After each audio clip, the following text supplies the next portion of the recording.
tarakul wirda wa dakhala al-fudara fil mawdi' alladhi jalasa fihi wa fatahu al-wazifah wa qata'a wirdahu nasiyan wa dakhala ma'ahum al-wazifah hatta kammaluha kaifa ya'mal.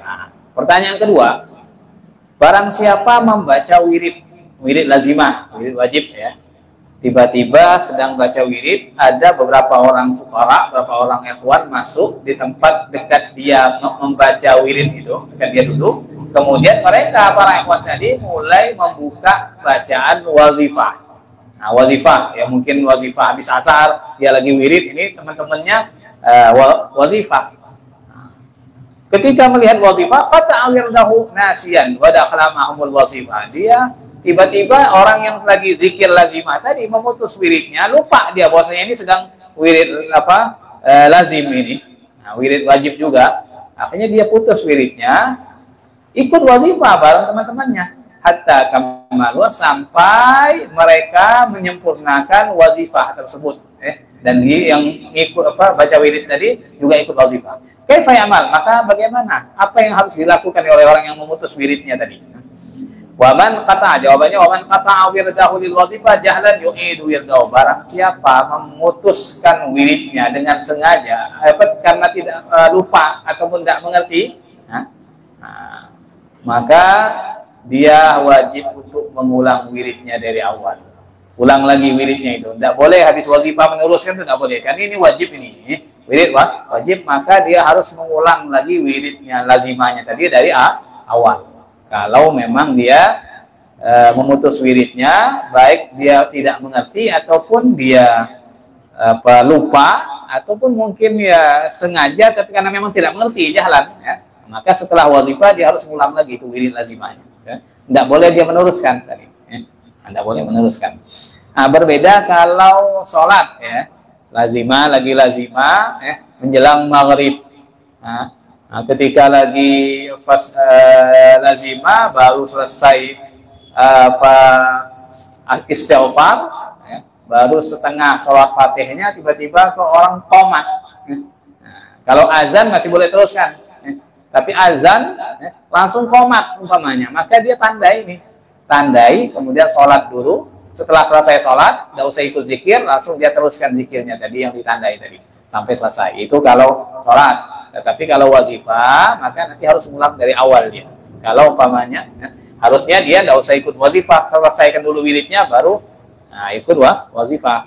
Pertanyaan ke-14, wa man saha fil wazifah wa takallama bi kalimatin aw kalimataini aw takallama amdan kaifa yajbur wazifatahu.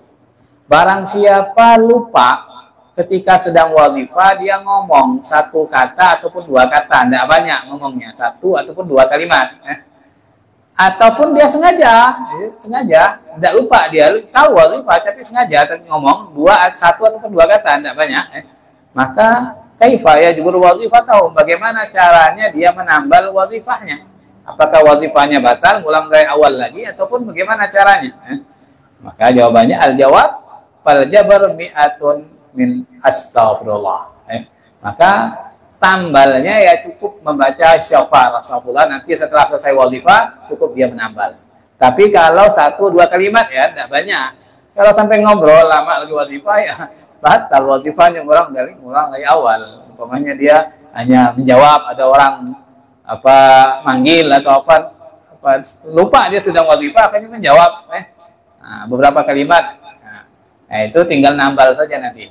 Setelah wazifah nambal 100 kali istighfar, astagfirullah 100 kali. Ataupun sengaja dia bicara, bukan karena lupa, tapi hanya beberapa kalimat, satu ataupun dua kalimat, itu cukup menambal saja. Wa man lawas subha fi yadihi wa masya fi tariq hal jaizun am la. Kemudian pertanyaan yang lain, barang siapa yang melingkarkan tasbih di tangannya, kemudian dia berjalan di jalan, apakah itu boleh? Ya? Nah, melingkarkan tasbih di tangan ataupun dikalungkan berjalan itu, apakah hal itu diperbolehkan?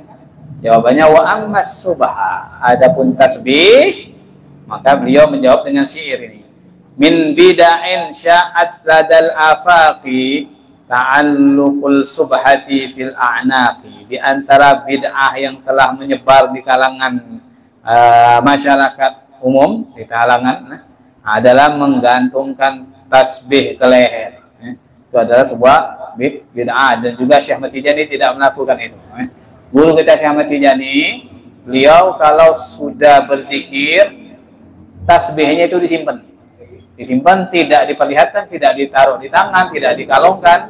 Nah, kalau mau pakai lagi, dikeluarkan lagi. Jadi dipakai itu ketika berzikir saja, ya untuk menjaga juga barangkali nanti orang-orang tuduhan orang curiga waria, orang ini zikir mentang-mentang tasbihnya mahal, pokoknya dilihat-lihatkan orang lain. Nah, itu untuk supaya orang tidak berburuk sangka.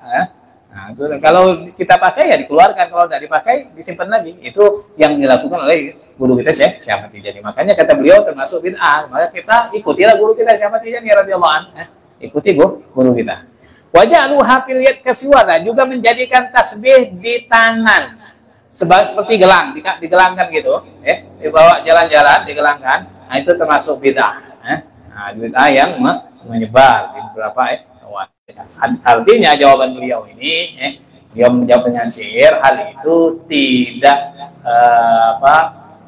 tidak baik, kurang baik. Maka kita ikutilah guru kita Syekh Ahmad Tijani, mana beliau tidak pernah mengeluarkan tasbihnya kecuali untuk berzikir saja.